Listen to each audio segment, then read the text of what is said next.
మీ GIET ఇప్పుడు GGUగా మారింది. 2000కు పైగా ప్లేస్మెంట్స్, IPM, KPMG వంటి సంస్థలతో ఇంటిగ్రేటెడ్ కోర్సులు, UPSC కోచింగ్, అడ్మిషన్లు ఓపెన్. అయోధ్య ఈ పేరు వినగానే ఒక రకమైనటువంటి పవిత్ర భావం అందరిలోనూ మొదలవుతుంది. కానీ అలాంటి ప్లేస్లో హుండీ డబ్బులు పోయాయా, అది కూడా కోట్లలో. హుండీ డబ్బులు లెక్కించే సిబ్బంది అలాగే బ్యాంకుకి తీసుకువెళ్లే దారిలో ఈ దారుణానికి ఒడిగట్టారు అని తెలుస్తుంటే చాలా బాధ అనిపిస్తోంది. ఒక్కసారి ఇదే విషయం మీద మనతో మాట్లాడేందుకు ఏపీ స్పోక్స్ పర్సన్ బీజేపీకి చెందినటువంటి రవికిరణ్ గారు ఆన్లైన్లో రెడీగా ఉన్నారు. ఒకసారి ఆయనతో మాట్లాడదాం. నమస్తే అండి రవికిరణ్ గారు. నిర్భవ గారు, మీకు సుమన్ టీవీ వీక్షకులందరికీ నమస్కారం అండి. Thank you. ఏంటండి, ఎందుకంటే అయోధ్య అనగానే ఎన్నో సంవత్సరాలు కొట్లాడి అక్కడ స్వామివారిని ప్రతిష్ఠించినటువంటి గొప్ప చరిత్ర బీజేపీ సొంతమైంది. అలాంటి చోట కోట్లాది రూపాయలు హుండీ డబ్బులు అక్కడ ఇప్పటికే చాలామంది వేల సంఖ్యలో కోట్ల సంఖ్యలో స్వామివారిని దర్శించుకున్నారు. అందరూ వాళ్ళకి చేతనైనంత ఎంతో కొంత అమౌంట్ అక్కడ కానుగ్గా స్వామివారికి వేసి వెళ్తుంటారు. అలాంటి పవిత్రంగా వేసేటువంటి డబ్బుల్ని ఎవరు ఎలా కొట్టేయగలిగారు అసలు? ఇప్పటికే చంపత్రాయ్ అలాగే ఒకరిద్దరు రిజైన్ కూడా చేశారు, ట్రస్ట్కి సంబంధించినటువంటి వ్యక్తులు. ఇన్ని రోజులుగా ఇంత జరుగుతున్నా కూడా ఎందుకు అక్కడ పట్టించుకోలేనటువంటి పరిస్థితి ఉంది అని ఒక విమర్శ మొదలైంది. మీరేం సమాధానం చెప్తారు? నిర్భమ్మ గారు, అయోధ్య రామ మందిరం అన్నది శతాబ్దాల పోరాటం అండి. 500 ఏళ్ల పోరాటం. ఇది ఎంతో మంది హైందవులు తమ బలిదానాన్ని చేసి తమ ప్రాణాలని అర్పించి రామ మందిర నిర్మాణం కోసం పోరాడారు. ఎగ్జాక్ట్లీ. అలాగే కొన్ని దశాబ్దాలుగా న్యాయ పోరాటం చేస్తున్నారు. కరెక్ట్. అసలు చాలా మంది ఇప్పుడు వరకు పెద్దవాళ్ళు మేము కలిస్తే గతంలో రామ మందిర నిర్మాణం అసలు జరగదు, మేము బతుకుండంగా చూడలేము, అయోధ్యలో రామ మందిర నిర్మాణం మేము చూడలేము అనుకున్న వ్యక్తులు చూడకుండానే సరిపోతాం అన్న విషయం అన్న తరుణంలో మాకు ఈ యొక్క వరాన్ని అందించారు, చాలా ధన్యవాదాలు అని చెప్పి ఎంతో భావోద్వేగం గురైన వ్యక్తులను నేను పర్సనల్ గా చూశాను.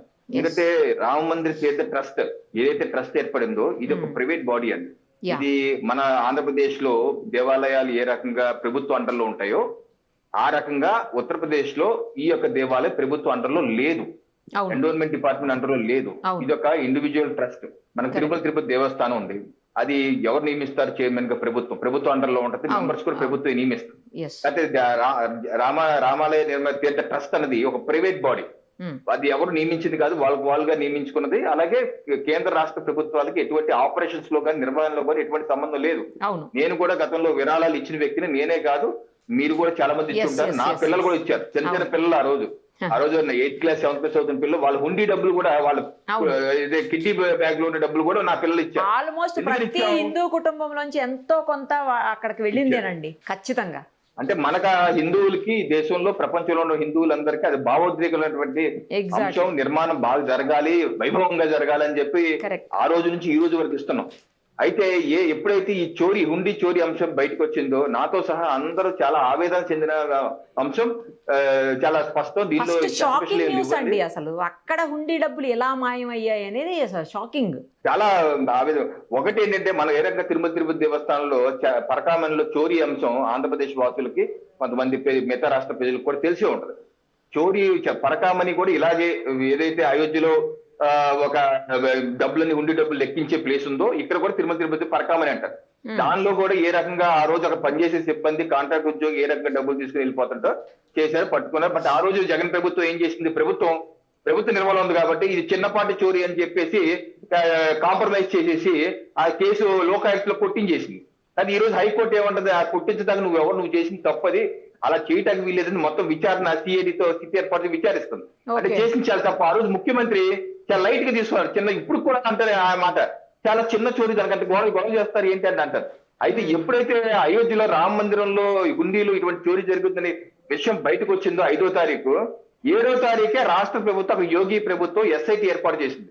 SIT మామూలు కాదండి, IAS లు IPS లు ఫైనాన్స్ లో ఉన్నటువంటి ఎక్స్పర్ట్స్ వాళ్ళని ఏర్పాటు చేసి ప్రాథమికంగా నివేదిక ఇవ్వండి అంటే ప్రాథమిక నివేదిక వచ్చి అవును ఇది జరిగింది, CC కెమెరాలకు అడ్డుగా నిలబడి ఇలా కొంతమంది అక్కడ నిర్మాణాలు చేస్తున్న వ్యక్తులు చేశారు ఆ పని అంటే వెంటనే 8 మందిని అరెస్ట్ చేయటం, వాళ్ళు జైల్లో పెట్టడం. అలాగే చంపత్రాయ్ని, అలాగే అనిల్ శర్మ, చంపత్రాయ్ గారి జనరల్ సెక్రటరీ, ఆయన రామ మందిరం ఏర్పాటు కోసం దశాబ్దాలుగా పోరాటం చేసిన వ్యక్తి. అటువంటి వ్యక్తి జనరల్ సెక్రటరీ ఉండగా ఆయన నేతృత్వంలో ఇటువంటి జరగటం జరగటం, ఆయన విచారణ పిలిచారు, నిన్న కూడా పిలిచారు. నిన్న 3 గంటల పాటు విచారిస్తే ఆయన ఒప్పుకుంది ఏంటో తెలుసా? నేను 3 నెలల క్రితం నాకు ఈ సమాచారం బ్యాంకు వాళ్ళు చెప్పారు, ఇలా జరుగుతుంది చూసుకోండి అని. నేను కొంచెం ఆలస్యం చేశాను, ఎఫ్ఐఆర్ నమోదు చేయడం వెంటనే నమోదు చేయించాల్సింది, అంతర్గతంగా విచారణ చేయించుకున్నాం గానీ చెప్పలేదని చెప్పేసి బయటకు వస్తుంది. ఇలాగ చేయటం కూడా తప్పే. యోగి ఆదిత్యనాథ్ గారి ప్రభుత్వం, అక్కడ ప్రభుత్వం చాలా స్పష్టంగా చెప్పింది, ఎవరు ఎంతటి వ్యక్తులు ఉన్నా సరే వదిలిపెట్టే సమస్య లేదు, సబ్కో మిట్టి మీద మిలాదేంగి అన్నారు. ఎటువంటి పరిస్థితి అక్కడ ఎవరున్నా సరే, నేనున్నా ఎవరున్నా సరే తప్పు చేసినా వదిలే ప్రసక్తి లేదు, వాళ్ళని వాళ్ళని వదిలే ప్రసక్తి లేదు. హిందువుల యొక్క ఆస్థతో, హిందువుల యొక్క ధర్మంతో, నమ్మకంతో ఆత్మకున్న వ్యక్తులు ఎంతటి వారైనా సరే వదిలే ప్రసక్తి లేదండి. ఆ రకంగా ప్రభుత్వం వెళ్తుంది. చంపత్ రాయే కాదు, ఇంకో రాయి ఉన్న అనిల్ మిశ్రా యొక్క వ్యక్తులు అక్కడ లెక్కింపులు వాళ్ళ బంధువులు దూర్ చేశారట. నిన్న అంత మీడియా, జాతీయ మీడియా కథనాల్లో వస్తున్న విషయం ఏంటంటే, బోర్డు మెంబర్ గా ఉన్నటువంటి అనిల్ మిశ్రా, ఆయన బావమరుదులు ఒక మిశ్రా, ఆయన మళ్ళీ ఆయన ఇంకో బావమరుదు, ఆయన ఇంకో మిశ్రా, ఇలాగా కావాల్సిన వాళ్ళందరినీ లెక్కింపులు పెట్టేసుకుని, వాళ్ళు ఎవరండి, చంపత్ రాయ్ దగ్గర ఉన్నటువంటి ఒక డ్రైవరు, ఆటో డ్రైవర్ అట, ఇది సమ్ యాదవ్, ఇది నేహా యాదవ్ ఏదో పేరు ఉంది అతని పేరు. ఆటో డ్రైవరు గత 2 ఏళ్లుగా బిల్డింగ్ మీద బిల్డింగ్ కొంటున్నాడు, సైకిల్ మీద సైకిల్ కొంటున్నాడు. ఇది ఆ గ్రామంలో ప్రజలు కూడా ధృవీకరించారు. ఇంత అలాగే అనిల్ మిశ్రా కూడా అతని వ్యక్తులు తీసుకొచ్చి పెట్టారు. అనిల్ మిశ్రా కూడా 40% వాటా తీసుకున్నారని చెప్పేసి ఈ రోజు ఎల్సైటీ నివేదికల్లో జాతీయ మీడియాలో కథనాలు వస్తున్నాయి. ఏంటంటే ప్రభుత్వం అలాగే అనిల్ రేపో మాపో నాకు తెలిసైతే చంపత్ రాయే కాదు, అనిల్ మిశ్రా కూడా జైలుకి వెళ్తారు, అరెస్ట్ చేసే అవకాశం అయితే నాకు ఉందని చెప్పేసి జాతీయ మీడియా కథనాలు అయితే వస్తున్నాయి. ఎందుకంటే పొరపాటు వాళ్ళు తెలిసిదన్నా తెలియపోయినా వాళ్ళే బాధ్యత తీసుకోవాలి. చంపత్ రాయ్ గారు ఓకే, ఆయన నిస్వార్థపరుడు, ఆయన మంచి ఇమేజ్, అయినా సరే తప్పు జరిగినప్పుడు, అతని దగ్గర పనిచేస్తున్న వ్యక్తులు తప్పు చేస్తున్నప్పుడు 3 నెలల క్రితం బ్యాంక్ అధికారులు కూడా కుమ్మక్కయ్యారు. దీంట్లో ఏంటంటే బ్యాంక్ అధికారులు కూడా ఉన్నారండి, రిటైర్డ్ అధికారులు ఉన్నారు, ప్రస్తుత అధికారులు ఉన్నారు, వాళ్ళు కూడా కుమ్మక్క చేశారట. సో ఎవరు బ్యాంక్ అధికారులు ఉన్నా బ్యాంకు నుంచి ఈయనకి సమాచారం వచ్చింది, 3 నెలల క్రితమే వచ్చిందని చెప్పి నిన్న ఆయన 3 గంటల తన యొక్క ఇంట్రాగేషన్ లో పోలీసులు చెప్పినట్టు కథనం వచ్చింది. మరి అదే అంత ఉదాసీనంగా ఎలా వ్యవహరించారు ఆయన? అంత స్థాయిలో ఉండి, జనరల్ సెక్రటరీ స్థాయిలో ఉండి అంత ఉదాసీనంగా ఎలా ఉంటారు అసలు చంపకరాయ్? అంత ఉదాసీనంగా ఉన్న వాళ్ళు ఆ పోస్ట్ లో, ఆ బాధ్యతలు ఉండకూడదు. అదే కదా, ఆయన వయసు పైబడిందండి, పెద్ద వయసు అని బహుశా 75-80 ఏళ్ళు ఉంటాయండి. అంత వయసు పైన అంత పెద్ద బాధ్యత ఎందుకు తీసుకోవాలి? ఆయనకేం అవసరం? మరి నా వల్ల కొన్ని లెటర్ రాయచ్చు కదా, 3 నెలలు వచ్చినప్పుడే రాష్ట్ర ప్రభుత్వానికి లెటర్ రాసి ఇలా జరుగుతుందట, నేను చేయలేనిది, మీరు విచారించండి, నన్ను తప్పించండి అని చెప్పేసి ట్రస్ట్ మెంబర్ ని పెట్టి చెప్పచ్చు కదా. లేదా ఆ కంప్లైంట్ డీజీపీకి ఇవ్వచ్చు, లెటర్ తీసుకెళ్లి కంప్లైంట్ డీజీపీకి ఇచ్చి మీరు విచారణ చేయాలి. 3 నెలల క్రితం ఎందుకు చేయలేదు? ఈ రోజు అంత బయట పెట్టాక అమ్మో నేను ఆ ముందే చేయాల్సింది, అప్పుడు చేయాల్సింది, ఇప్పుడు చేయాలి అని తప్పు తప్పే. ఎవరైనా సరే చంపత్ రాయ్ గారికి విశ్వ హిందూ పరిషత్ కూడా చాలా స్పష్టంగా చెప్పింది, ఎవరిని మాకు అంటగట్టద్దు, ఎవరు తప్పు చేసినా ఏసైన్ జైల్లో, ఈ తప్పు చేసి జరిగింది తప్పు, ఎంతటి వాడైనా వదలొద్దు అని చెప్పి విశ్వ హిందూ పరిషత్ కూడా స్టేట్మెంట్ ఇచ్చింది. ఎవరు బీజేపీ అన్నా, విశ్వ హిందూ పరిషత్ అన్నా, బజరంగ్ దళ్ అన్నా, ఎవరైనా సరే జరిగింది కవరప్ చేసుకుంటానికి జగన్మోహన్ రెడ్డి గారుగా చిన్న చోరీ కాంప్రమైజ్ చేయండి, ఆ ఇల్లు అమ్మేసి డబ్బులు జమ చేసేయండి. జగన్మోహన్ రెడ్డి ఏం చేశారంటే ఆ ఇల్లు అమ్మేసి జమ చేసేయటం, ₹1 కోటి తీసుకుంటే 10 కోట్లు ఇప్పించారు కదా, క్యాన్సిల్ చేసేయాలి, ఈ రకంగా చేశారు.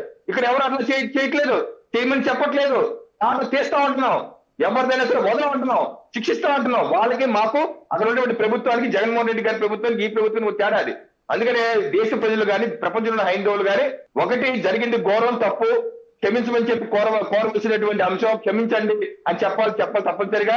తప్పు జరిగింది, ఈ తప్పును మరోసారి జరగనివ్వకుండా తప్పు కారకులైన వ్యక్తుల్ని చట్టపరంగా శిక్షిస్తాం. రికవరీ ఆల్రెడీ మొదలైంది, రికవరీ చేస్తాం.